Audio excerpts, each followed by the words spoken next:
then they would do it again. And so they did that. Sometimes it was longer. You couldn't really count on when they were going to do it again. But they always more or less did it.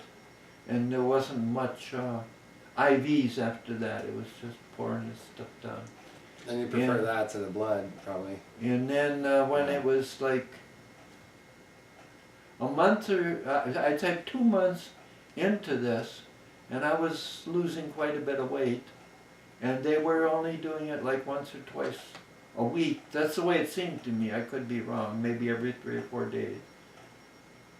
And then the doctor comes along and he has some device that he sends down the throat, and he can see that the throat is in serious damage, and he says, "Hey,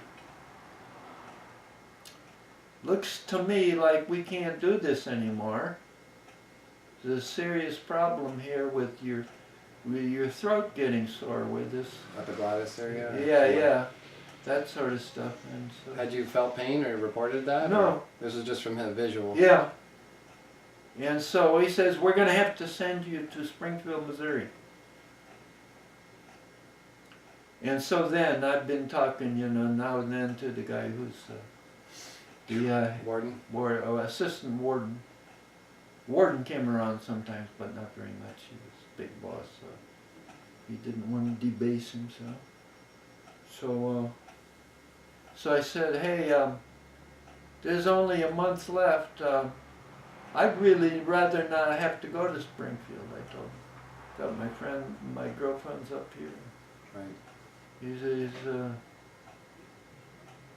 I'd rather just go ahead the way we've been doing. And then he told me what my probable date was, and it was a surprise to me because you thought it was years away? away? Date, because I'm figuring, these guys are going to max it. Mess me up as much as they can. And the guy evidently was a fairly, halfway decent guy. "Hey, we'll get this guy out of here. No more problem. We'll just send him on his way."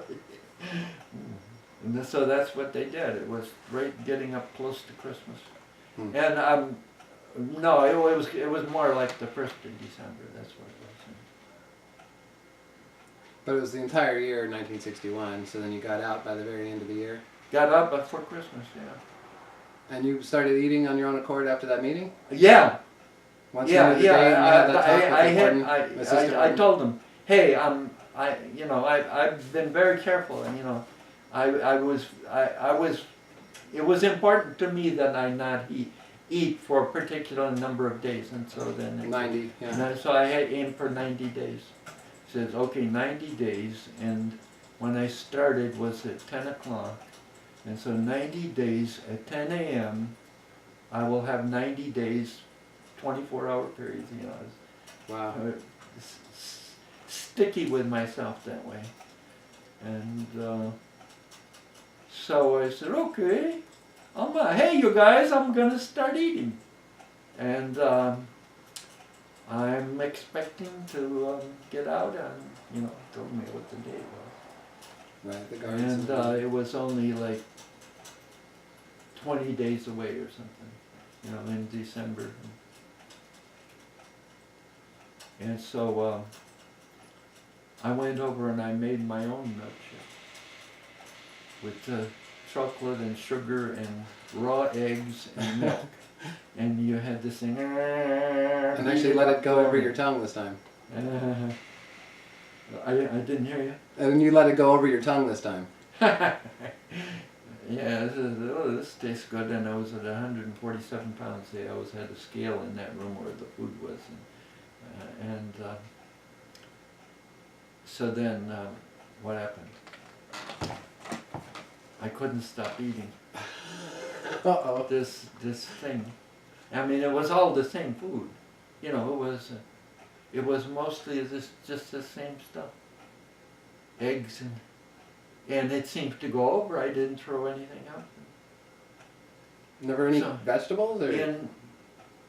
They didn't have any. What they had was a refrigerator full of stuff for emergencies. And, well, I suppose I probably got a tray, but I don't remember anything about the tray. Yeah, those last 20 days. Anyway, so I Did you went stay in to- the hospital those last 20 days? They gave Yeah. you a cell? Yeah. They stayed in, yeah. And I went from 147 to 210 or 15 pounds in like 10 or 15 days. Oh my God, Bill. You're a guinea pig. I couldn't stop. You know, once it's easy to do it if you weren't eating anything. But how do you measure between when you're hungry and when you're hungry? Wow. And I'm glad they gave you a chance to rebound or just kind of have your own will. I mean, did you ever make some statements about just the power of following through on your word, or how, can you summarize how that? Because you must have really affected some of the people there. Must have really. Where do you mean? At Danbury, like the people. Yeah, just another guy getting out of jail. Yeah, that nobody. You didn't really have a chance to connect with besides Victor. Too many other people. No, there were a bunch of these guys. See, there were like 12 or 15 guys that got arrested at one time. And a bunch of them were like young kids. Like there was a couple of kids from Yale that got into it, and there was Brooklyn College, and I think it was Brooklyn College. When did Brooklyn College start? And so there was a bunch of colleges around the metropolitan area, and these guys, they would come. And like they were guys just joining the Navy. They didn't know what they were doing, kind of. But they were willing to go out on a boat and get arrested. So they got arrested and then said, hey, let's try this. Victor's doing this. He's doing all right. Let's try this. And then, for a while we had a whole bunch of people refusing to eat.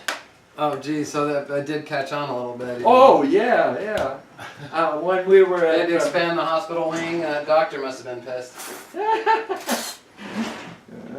Exactly what they were trying to prevent by trying to rough you up was like, let's not let this catch on. Yeah.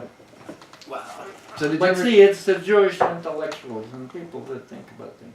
Hey, Mahatma Gandhi did this when he was in jail. Wait, let's try it. Who's Mahatma Gandhi? I never heard of that. Gandhi. So, did you ever do any other? Did you ever have any other jail sentences after that? I mean, you were involved in a number of actions and marches you mentioned, but did you ever get arrested or formally sentenced ever again? Jeez, my memory is failing. I don't know. I don't remember. Well, thank you so much for sharing all that. Was really, I mean, I'd heard a lot of it, but there were a lot of new details that came out that I don't remember hearing about before.